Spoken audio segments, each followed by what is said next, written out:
Welcome back to the Trauma Team Walkthrough series. In our previous video, we showed you the bones of the orthopedics operations. Now we'll get to the truth of the forensics missions. Forensics is the application of science in order to present definitive arguments in a court of law. In gameplay terms, that means you'll be using logic, reason, and some special tools to find evidence and figure out just what occurred in a series of puzzling crimes that resulted in someone's death. To solve these mysteries, you'll be playing as Naomi Kimishima, a medical examiner for the Cumberland Institute of Forensic Medicine. Fans of the Trauma Center series may recognize Naomi from Trauma Center Second Opinion, in which she appeared as a brilliant surgeon with skills rivaling those of even the great Derek Stiles. Also, in a supernatural twist, Naomi begins every investigation by hearing the deceased's final moments on her cell phone. Naomi's investigations play out similarly to classic point-and-click adventure games. Using the Wii Remote, you will navigate the crime scene in search of evidence. If you come upon an important clue, you'll keep it as a card, which will be used later when piecing together the facts behind what happened.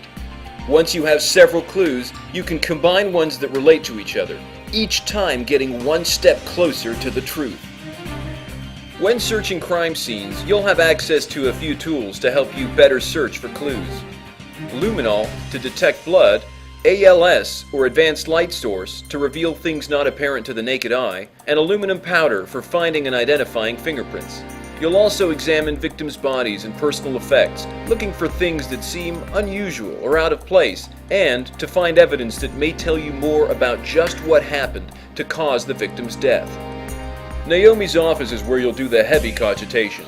That is, where you'll put together the evidence you have to draw conclusions about the case. If there's some evidence that needs additional analysis, try sending it to Little Guy, Naomi's contact in the FBI who has access to records and can perform lab work while Naomi's otherwise occupied. Little Guy will also question witnesses for you and present you with the recordings of the interrogation sessions. Once you've arranged all the evidence and fully investigated what happened, you'll need to figure out how each mystery unfolded. Naomi's questions throughout the case ask you to review the facts and understand what they indicate about the crime. These facts will build up a concise case and eventually lead you to the real truth. Each case gets more and more complex as the crimes escalate in deviousness. Now that we've provided you with a few hints about how the game works, we hope you'll be more interested in investigating Trauma Team for yourself. Look for Trauma Team on May 18th, 2010, exclusively for Wii.